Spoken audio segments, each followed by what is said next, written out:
இன்றைக்கி நான் விநாயகர் சதுர்த்திக்கு பூரண கொழுக்கட்டை தான் நான் செய்ய போகிறேன். நான் எப்படி செய்கிறேன்னு செஞ்சு காமிக்கிறேன்.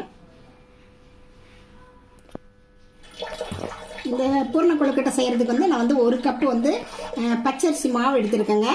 நம்ம வீட்டு மாவு வச்சுருக்கேன். கடை மாவு இல்லை இடியாப்பு மாவு எது வேணாலும் நம்ம யூஸ் பண்ணிக்கலாம். வெல்லம் பொடிச்சு வச்சுருக்கேன், அது ஒரு 3/4 கப்பு. எள்ளு ஒரு 1/4 கப்பு, பொட்டுக்கடலை ஒரு 1/4 கப்புங்க. அப்புறம் தேங்காய் 1 கப்புங்க. ஒரு பேனில் ஒரு 1/4 கப்பு தண்ணி வச்சுருக்கேங்க.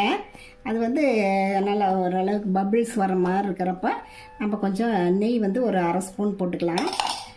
ஒரு 1/4 டீஸ்பூன் உப்பு இதுக்கு போட்டுக்கலாங்க.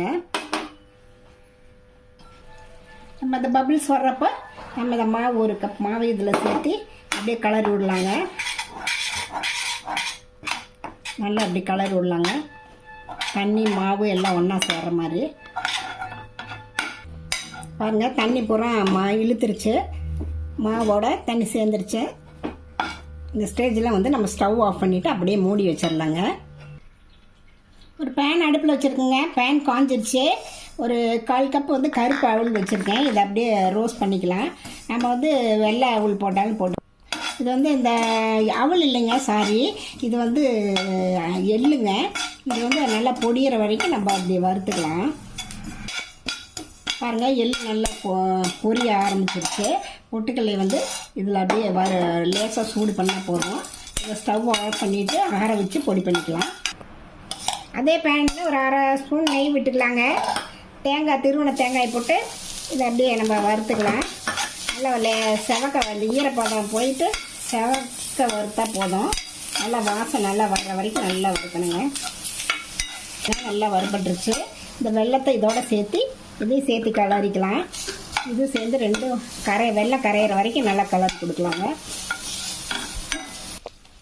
பாருங்கள், இந்த வெல்லமும் தேங்காய் நல்லா ஒன்றோட ஒன்று உருகி கரைஞ்சிருச்சு வெல்லம். நம்ம இந்த அரைச்சிட்டு வந்த எள்ளையும் பொட்டுக்கல்லையும் இதில் சேர்த்து ஒரு கலரி விடலாங்க. பாருங்கள், பொட்டுக்கல்லை எல்லாம் ஒன்றா சேர்த்தியாச்சு. இப்போ ஏலக்காய் பொடியை சேர்த்திட்டு நம்ம ஸ்டவ் ஆஃப் பண்ண. இதுக்கு மேலே இருந்ததுன்னா ரொம்ப வரன்னு போயிடும். இதை அப்படியே ஆஃப் பண்ணி இது ஒரு பக்கம் வச்சிடலாங்க. பாருங்கள், நல்லா ஆறிடுச்சுங்க. நல்லா சப்பாத்தி மாவு பிசையணுமா நல்லா அழுத்தம் கொடுத்து நல்லா இப்படி பிசைஞ்சுக்கலாம். பாருங்கள், இந்த மாதிரி அச்சு எடுத்துக்கலாங்க. அதில் நல்லா இந்த மாதிரி எண்ணெயோ நெய்யோ போட்டு நல்லா கிரீஸ் பண்ணிக்கலாம். பண்ணிவிட்டு இதை இப்படி வச்சு நம்ம மூடிக்கலாங்க. நம்ம ஒரு உருண்டை எடுத்து மாவை நல்லா இந்த அளவுக்கு எடுத்து உருட்டி நம்ம உள்ளே வச்சு நல்லா சுற்றி இந்த ஓரத்துலேயும் நல்லா பதிகிற மாதிரி நம்ம இப்படி அழுத்தி வச்சுக்கணுங்க.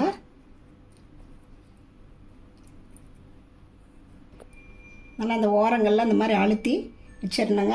இந்த உள்ள இனிப்பு பூரணத்தை நம்ம உள்ளே போட்டுடலாம். போட்டு இதுக்கு மேலே கொஞ்சம் எடுத்து மேலே அப்படியே போட்டு மூடிடலாங்க. இல்லை அப்படியே பாருங்கள், இதே மாதிரி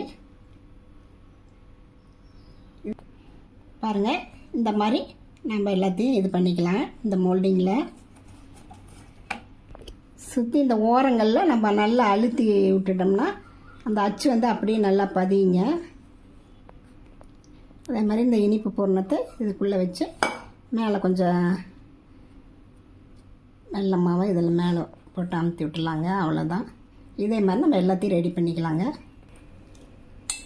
பாருங்கள், இதே மாதிரி எல்லாத்தையும் நம்ம இது பண்ணிக்கலாம். பாருங்கள், எல்லாம் மோல்டிங் பண்ணிட்டேன். இட்லி தட்டத்தில் எண்ணெய் தடவி வச்சுருக்குங்க. அதனால ஆவியில் ஆவிச்சுக்கலாம். ஒரு 10 நிமிஷம் ஆவிச்சா போதும். இது 10 நிமிஷம் இந்த ஸ்டீமில் இருக்குதுங்க. பாருங்கள், 10 நிமிஷம் ஆயிடுச்சு. நீங்களும் இந்த மாதிரி ட்ரை பண்ணி பாருங்கள்.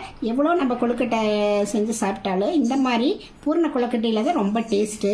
நீங்களும் இந்த பிள்ளையார் சதுர்த்திக்கு இந்த மாதிரி ட்ரை பண்ணி பார்த்துட்டு எப்படி இருக்குன்னு ரதியா சமையலுக்கு சப்ஸ்கிரைப் பண்ணுங்கள், லைக் பண்ணுங்கள், ஷேர் பண்ணுங்கள். அடுத்த வீடியோவில் வேறு ரெசிபியோட சந்திக்கிறேன். வணக்கங்க.